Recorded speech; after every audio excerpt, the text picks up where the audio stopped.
Welcome to Sinful's Horror Stories. If you're new to the channel, please be sure to subscribe now for future content.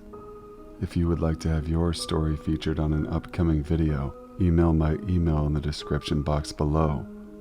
Please make sure to leave a like on this video because it will help it reach so many more people. Please help me in 2022. I really want to grow my channel so I can turn it into a full-time thing. That would mean longer videos, 5 to 6 videos a week if I could do this full-time. So please help me make that a reality. Sit back, relax, enjoy, stay sinful. There was this guy who would always stare at me at the bar. Many visits later, he asked me if he can buy me a drink and sit by me. I hesitated but thought maybe he's just awkward, so I said yes. It was a $4 beer, by the way. Someone tapped me on my shoulders, so I turned away from him for a few to say hi. When I turned back, I noticed he got nervous. His hands were under the table, and his phone fell to the floor. I stared at him like, what the hell? His excuse was, it's not what it looks like. My hands were tapping my screen. My phone was locked and my fingers must have turned my camera on and snapped a pic. I was just nervous. I called security over as he is a good friend of mine and told him what I saw. He asked the guy to show him the pic or pics he took. Security deleted it, so it was just one. The creep got kicked out. A few months later, I get a message from an unknown number saying, "Hey, this is so-and-so from the bar." We had drinks one night at the bar and we hit it off really well. Sorry I haven't messaged you back. I went out of state for work. I asked for a pic confirmation. He sent one and I did remember the man in the pic. We only text messaged a little bit and that was that. A few weeks later I got a message and he says he's having a house party and a few people from that bar will be there.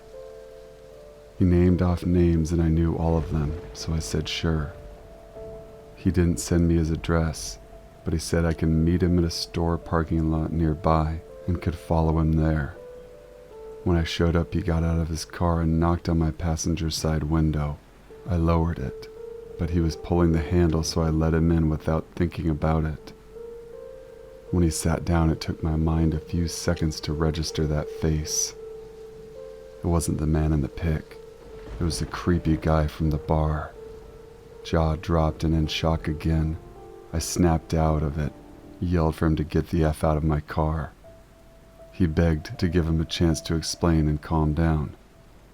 I just wanted to tell you I didn't take the pic on purpose. I really like you. Will you give me another chance? After threatening him with gun violence and the cops, he got out and I didn't wait for him to shut the door. I just took off. Turns out he paid one of the waitresses at the bar for my number. She was reprimanded. So I live at my dad's with my boyfriend. This house is built on land my great-grandmother had in her will before passing away. We've lived here for about 10 years. My family in this town have been living here for about 60. The only kind of haunting we've encountered were those of long-dead pets coming to say hello. We live in a 3-story house. I have one of the biggest rooms because I was the only girl. My dad wanted my rights to privacy, so I have the largest room with a quarter bathroom and a walk-in closet. I'll hear things move on their own or fall randomly, crinkling sounds and thuds. One night in particular, me and my boyfriend are laying in bed just watching YouTube. I pause the video because sometimes we'll go into deep conversations.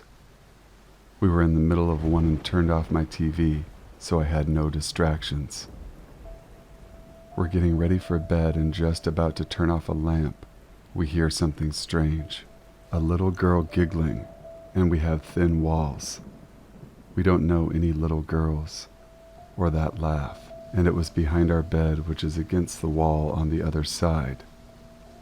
I yelled at my dad upstairs if he heard anything weird. He didn't. So me and my boyfriend just sat there not being able to sleep, hearing a little girl giggling behind us. We still feel weird stuff, hear weird voices and sounds. We have no idea what it is, but it still freaks us out. This was a few years ago, but when I was younger, either 10 or 11 years old. For context, my grandmother lives on one side of my estate, and I live on the other. My dad was talking to my grandmother, and I had started walking on. I'd looked up and a guy who lived in my estate was approaching me. He had started to ask me stuff like my name and where my dad was. I was wearing my dad's jacket of his favorite football team, which I guess was his excuse for talking to me, and then this guy asked me about the team. I don't like football, so I just shrug and look for my dad, as this guy was about a foot or two away now. I was walking the other side of the road from this guy's house, so he had to get up, walk over his garden, which is decently large, walk over the grass patch with trees and stuff, which is also decent sized, and cross the road to reach me. My dad came running up behind me and put his arm around me, told the guy we had to get going.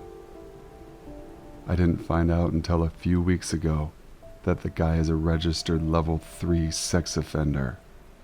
The guy knew my dad. It could have been just friendly chat, making sure I was all right, but the guy and his son stare at me every time I pass. This is a true story. One time late at night, me and my best friend were having a sleepover. We were probably around 12 years old or something like that. One thing we used to do was make joints out of tea. Yes, we made tea joints and smoked them before we knew how to get weed, anyway. My friend had rolled one the day before. We planned to smoke it late at night in my backyard. It was around 3 p.m. and me and him decided to go out and smoke it. We were out there for a good 10 minutes without anything strange going on. Then suddenly we both hear loud footsteps sprinting at us from the woods. Keep in mind it's 3 a.m. and the woods are pitch black.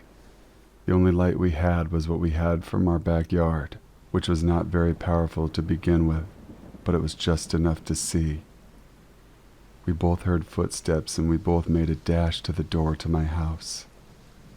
We didn't even look back when we got inside. We locked ourselves in a bedroom and slept in the same bed because we were so scared. To this day, around 6 years later, we both have no idea what it was that was sprinting at us. The footsteps were super heavy, and they didn't sound like a four-legged creature. Can someone please try to explain what the hell we heard that night? When I was younger, I lived in a trailer park a couple miles outside of town. I remember there was a little park. It was definitely old and a lot of play equipment was broken, but to 6-year-old me it was heaven. I remember one night my older sister's friend was staying at our house, and I was a very bratty child who wanted everything my sister had, so I tagged along with my sister and her friend to the park. My sister and her friend were 10 at the time. The sun was beginning to set, but our mom still let us leave, so we decided to go to the park. My sister was very annoyed that I came with her, so her and her friends ignored me, and I sat by myself on the swings while they hung out. Like I said, the sun was setting and it was almost dark. I was looking around, just being the curious kid I was, and looking at other people's yards at all the bikes and outside toys. I then saw a shadow, but I just brushed it off as a tree or something and kept on swinging. I then saw it again, but I realized it was like the shadow of a person. I wasted no time in jumping off the swing and telling my sister we need to go home. We ran home and told our mom. The trailer park was searched, but no one seemed suspicious. It was very weird because it's like the shadow was just watching us at the park. I was a very creative kid, but I know this wasn't just something I made up in my mind. I still wonder to this day if it was actually a person or not, just watching kids play at the park at night. It's possible that this was a genuine encounter, but it's also very possible that it wasn't. I'm curious to know if anyone has experienced something like this and can maybe give insight on this interaction I had with a stranger may have had more to it. The other night I was on a business trip by myself in Southern California and decided to go see the sunset at a beach with a large boardwalk. I'm a 5'2" woman in my mid-20s and from an urban city in the Midwest. My job often involves me traveling by myself, and I'm familiar with the area of Southern California that I was in. Because of the city I'm from and the nature of my job, I do my best to be well informed on safety, situational awareness, and how to identify and confidently respond to red flags. That brings me to the other night. I took a walk down the boardwalk at a leisurely pace, while occasionally stopping to take a brief picture of the sunset. I wanted to stop for a second, but didn't want to block the walkway, so I moved out of the way and happened to do so with my back against a building. As I was taking a picture, a man approached me and started a conversation. I was wearing a crossbody purse, so I put my phone back inside of it and kept my hand in my purse clutching my phone and left my hand there for the entire interaction. The man was a few inches taller than me and fairly thin, so he did not appear to be physically threatening. What stood out most was his demeanor. He looked so nervous, almost sweating even, and jittery. The interaction was fairly brief and I kept a polite but reserved demeanor. He told me he's looking to make friends in the area, and I told him I'm not local. He asked where I was from and I said the Midwest, and asked him the same. He said he recently moved from Japan. I said meeting people can be hard, and he got a little awkward and tense.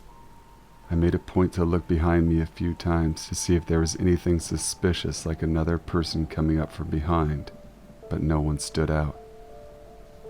Being against a building made it easier for me to have full view. I told him I'm going to meet my friend down the walk, and we went our separate ways. I walked away at a brisk pace in the direction I was originally going, but wanted to keep an eye on him to see if he was following. At a few points I turned my head over my shoulder to see him staring me down, while almost running in a perpendicular direction towards a bathroom. Once he got into the bathroom, I walked a little further to an area with a lot of people. I thought I could blend in a crowd. I sat on a bench to face the bathroom, although I was a little far and couldn't make out details. I knew what color he was wearing, so I waited until someone who resembled him came out. A few minutes later, I saw what was likely him exit the bathroom and go the other direction. I did not see or encounter him the remainder of the evening. This story occurred a few years back. I would have been around 8 or 9 years old at the time. My old bedroom sat facing out towards the street and also happened to be right next to our front door. It was very small as it had been built in place of our old front porch. The roof was slanted slightly downward toward the window, which took up most of the wall, and the bed could only fit in one way. It was painted purple, not a nice purple either, like a kid's bedroom, of course. My bed sat facing towards the door to my bedroom, parallel to the window. A closet took up part of the corner between my bedroom door and the window, making for an unusual space. Every night I checked to make sure the curtains were shut all the way, as the idea of people watching from the street made me very uncomfortable, even at a young age where things like that shouldn't even cross my mind. Every night I sleep soundly, no nightmares, no sudden noises waking me in the middle of the night, nothing. That was until the middle of the year during a school break. I remember waking to the sound of someone breathing. I couldn't move, couldn't catch my own breath. I was just stuck. I remember so clearly seeing a man stood in the corner of my room, stuck partly between the curtain as if it would hide him. Of course, I could see him. He was just this dark entity who stood and watched. After what felt like hours, I was able to go back to sleep. In the morning, I told my mom about what had happened. She explained it was just a strange nightmare and that I was fine, but the way she said it wasn't very believable. These cases of sleep paralysis went on for about a year, taking me up to the middle of next year, when I was likely 9. I remember waking in the middle of the night, just like I had most nights for the last year, to the man in the corner. Only this time, I could move. I stayed absolutely still, despite now knowing he was actually there. I could hear his faint breathing, like he was trying to hide from me as much as I was trying to hide from him. I couldn't help but think, has this man been here every night this year? I remember the thoughts I had, how I would run out of the room and scream for my mom, how she would call the police, how this man would be arrested and sent away. But I couldn't do that. He was basically in the front of the door. I spent the night staring at him, trying to fall asleep. I'd say it was around 5 a.m. and I was able to drift off, just sort of as the birds started to wake. I woke up and lo and behold, he was gone. The first thing I did was tell my mom. She already looked uneasy, like she already knew. That's when I heard 2 people talking outside. I found out later the people outside were my neighbor and a police officer who was taking an eyewitness statement. Around 6 in the morning, our neighbor spotted a man standing outside my window. She called the police, but he was gone before they arrived. Other neighbors stepped forward saying they'd seen him outside in the middle of the day looking at our house. There was no signs of forced entry, only 2 footprints in the flower bed outside my window. My mother told the officers of my account, and they came to the conclusion that he'd done the same thing last year, and it sparked my tangent of sleep paralysis. The streetlight outside projected his shadow, so it appeared as though he was stood in my room. This whole time he'd been waiting patiently outside my room. Who knows what would have happened if my neighbor didn't spot him on her way out for work. Just a few minutes and she could have missed him entirely. Thank you guys for watching and listening to the very end. Please be sure to email your scary stories to my email in the description box below. And please make sure to subscribe to the channel if you're not already subscribed, and share these videos with your friends. Until we meet again, stay sinful.